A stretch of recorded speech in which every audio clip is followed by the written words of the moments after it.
আসসালামু আলাইকুম, কেমন আছেন সবাই আমার প্রাণের ভাই ও বোনেরা। দেখেন আজকে বড় একটা মাছের ভিডিও নিয়ে আসলাম।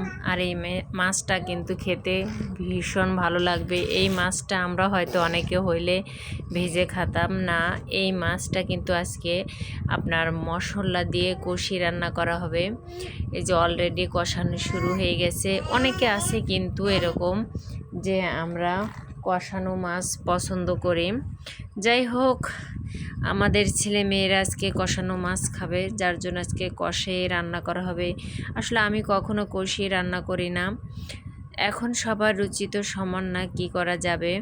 বড় মাছ, টাটকা টাটকা মাছ, এখন এই মাছটা সুন্দরভাবে কষিয়ে রান্না করা হচ্ছে। এদিকে আবার দেখেন কচুর লতি রান্না করা হবে। আর এখানে একটা আমের পাতা দেওয়া হয়েছে। এখানে কচুর লতি আগে দেখেন সিদ্ধ করে নিলাম, তারপরে সব মশলা দিয়ে এই যে কচুরলতি দিয়ে দিচ্ছি। কচুরলতি দেওয়ার পরে আমাদের রান্না কমপ্লিট। দেখেন রান্নাটা কত সুন্দর হয়েছে। এদিকে আবার চলে আসলাম ছোলা দিয়ে মুড়ি মাখা খাওয়া হবে। এই জন্য ভালো থাকবে।